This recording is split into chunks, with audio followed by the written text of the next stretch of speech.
शोर टीवी फैसलाबाद जिस तरह के मुल्क भर के शायरों, अदीबों और दानश्वरों के साथ मुख्तलिफ़ औकात में एक मुकालमे का सिलसिला शुरू किए हुए है, आज हमारे साथ मुल्क पाकिस्तान की मरूफ शायरा शाज़िया अकबर साहबा मौजूद हैं। मैं उन्हें फैसलाबाद ख़ुसूसी तौर पे यहाँ अपने स्टूडियो में दावत पर खुशामदीद कहता हूँ। मेरे साथ पैनल में डॉक्टर हाजरत वसंत साहबा मौजूद हैं। आज की हमारी जो गुफ्तगू का जो मेन मौजू है, हमारे प्रोग्राम रोशन सितारे जो है, जो पूरे मुल्क के जो यहाँ पर तशरीफ़ लाते हैं उनसे गुफ्तगू होती है। तो मैं डॉक्टर शाज़िया अकबर साहबा के बारे में जो मोहब्बतें इन्होंने पूरे पाकिस्तान में हमारे साथ तकसीम कर रखी हैं, उसके हवाले से बात को आगे बढ़ाऊँगा कि डॉक्टर साहबा अपने आगाज़ के जो शेर व अदब के हवाले से जो अहबाब आपके साथ थे, जब आपने ये सिलसिला शुरू किया, गुफ्तगू का आगाज़ वहाँ से कीजिएगा। जी बहुत शुक्रिया शहजाद साहब, और शोर टीवी का शुक्रिया कि आपने मुझे दावत दी यहाँ पर। जहाँ तक आगाज़ का ताल्लुक़ है तो मैं समझती हूँ कि अपने आप को खुशकिस्मत समझती हूँ कि मुझे एक ऐसे माहौल में रहते हुए भी लिखने का, पढ़ने का मौका मिला जहाँ पर कतन रवाज नहीं था कि ख़वातीन तो कुछ वहाँ पे लड़कों की भी तालीम का रिवाज नहीं था।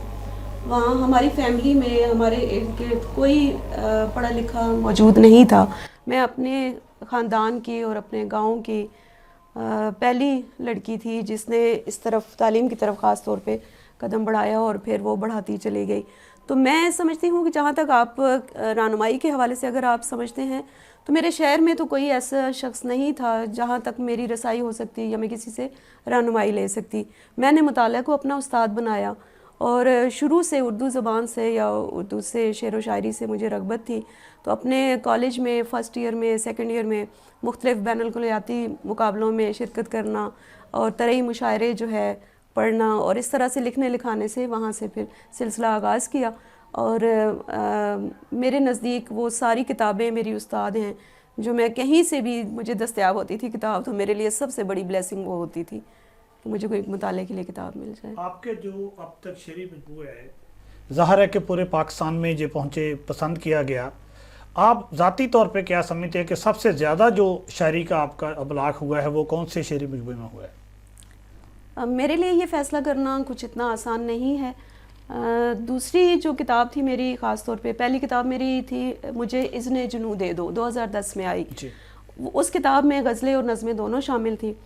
वो किताब फ़तेह जंग रहते हुए ही मेरी पब्लिश हुई थी और उसके बाद उस वक्त फ़तेह जंग यानी एक ऐसा छोटा सा एक कस्बा है जहाँ पर कोई बहुत ज़्यादा अदबी या इल्मी सरगर्मियाँ नहीं होती। जैसे मैंने अर्ज़ किया कि वहाँ पे तालीम का भी कोई ज़्यादा रिवाज नहीं।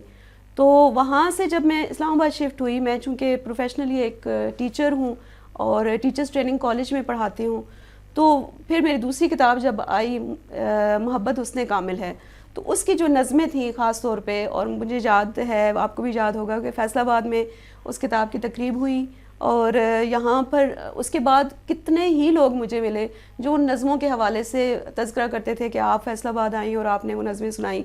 वो नज़में उनको याद थी, उनके मिसरे उनको याद थे, उनके मौज़ूआत उनको याद थे। कई लोगों ने मुझे बताया साल बाद, 2 साल बाद, 3 साल बाद भी कि आपकी नज़म मुझको मरे वो 20वां दिन था, वो आज भी हमारे चाय खानों में डिस्कस होती है और हमें बहुत अच्छी लगती है वो नज़म। तो इसी तरह मैं समझती हूँ कि मेरी दूसरी किताब जो है नज़मों की किताब मोहब्बत हुस्ने कामिल है, उसको ज़्यादा पज़ीराई मिली। और अभी मैं इस किताब, उसके बाद मेरी एक उर्दू नज़मों की English translations I, the coin of death के नाम से, मौत का सिक्का मेरी एक किताब का नाम था, उससे ये टाइटल लिया गया। तो उस किताब के आने के बाद ये जो किताब अभी रिसेंट आई मेरी, चाक पे रहने दो मुझको, इसको जो है अल्हम्दुलिल्लाह परवीन शाकिर अक्से खुशबू अवार्ड मिला है। तो मैं समझती हूँ कि इस किताब ने काफ़ी पज़ीराई जो है, लोगों की तवज्जो हासिल की है। ये सब अल्लाह का करम। अच्छा, हम चाहेंगे कि कलाम शायर, बाज़ुबान शायर, ख़ास तौर पे ये जो आपकी मोहब्बत के हवाले से जो नज़में, जो मुख्तलिफ़ शायरी हम देखते रहते हैं, ख़ास तौर पर आज जिस तकरीब के सिलसिले में भी आप मुझे चाक पे रहने दो के हवाले से आए हैं, इसमें से अपनी कोई पसंदीदा जो गज़ल है वो भी आप सब के लिए हम पेश करते हैं। जी ज़रूर। पसंदीदा गज़ल, चलें اس وقت میرے سامنے جو غزل کھلی ہے اور جی، اتفاق سے وہ وہ مجھے پسندیدہ جی، بھی جی۔ ہے میری. رات نے اپنی راکھ اٹھائی دن رکھا دروازے پر. واہ واہ واہ واہ واہ. رات نے اپنی راکھ اٹھائی دن رکھا دروازے پر. جمنے لگی تھی کوہر میں آہیں کون رکا دروازے پر. واہ واہ واہ واہ واہ. جمنے لگی تھی کوہر میں آہیں کون رکا دروازے پر. اور اربوں لوگوں تک جانا تھا سب کا حصہ پہنچانا تھا. آہا. اربوں لوگوں تک جانا تھا سب کا حصہ پہنچانا تھا. بوڑھا دن بھی خوب تھکا تو آن گرا دروازے واہ پر. واہ واہ واہ واہ واہ واہ. بوڑھا دن بھی خوب تھکا تو آن گرا دروازے پر.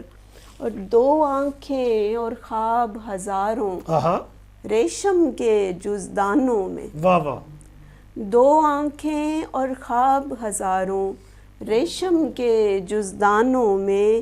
کون مسافر اپنا سامان چھوڑ گیا دروازے پر. واہ واہ واہ واہ واہ واہ.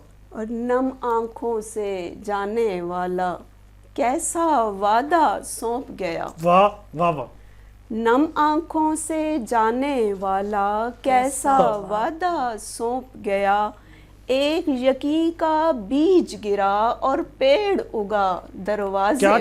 کیا کہنے. ایک یقین کا بیج گرا اور پیڑ اگا دروازے پر. اور گلی کی کچی برف پہ کس کے پیروں کا ہے تازہ نقش. واہ کیا مصر ہے.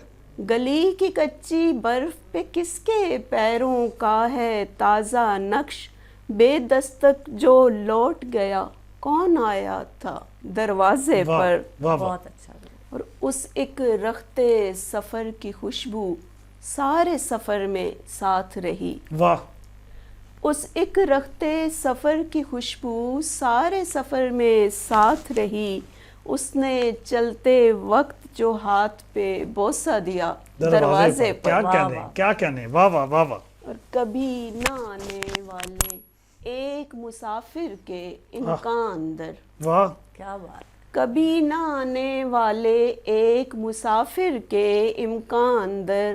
شب بھر بیل پر کان رہے اور دھیان رہا دروازے پر. واہ واہ واہ واہ. شب بھر بیل پر کان رہے اور دھیان رہا دروازے پر. فتح جنگ سے اٹھنے والی آواز جب اسلام آباد میں پہنچی تو میں جب بھی اسلام آباد میں گیا تو اردو غزل کے حوالے سے ان کی ہر غزل میں میں نے کوئی نہ کوئی ایک آدھا شعر ایسا دیکھا کہ جس میں مکانات کا ایک روشن در کھلتا تھا جس سے اردو غزل کو بہت ساری توانائی میسر آتی تھی. آج ہماری خوش قسمتی کہ یہ فیصل آباد میں آئیں اور ہمارے اسٹوڈیو میں بھی موجود ہیں. ڈاکٹر صاحب میں یہ بھی پوچھنا چاہوں گا کہ نسائی ادب کے حوالے سے جب ہم پاکستان میں قیام پاکستان کے بعد سے اب تک کا جو سفر ہے بہت سارے روشن نام ہمارے سامنے آتے ہیں. آپ نے کسی کو اپنا آئیڈیل مانا ہو یا آپ کی جو پسندیدہ جو شاعرات جو اب تک گزری ہیں ان کے بارے میں بھی آپ ہمارے ناظرین و سامعین کو بتائیے گا. جی بالکل.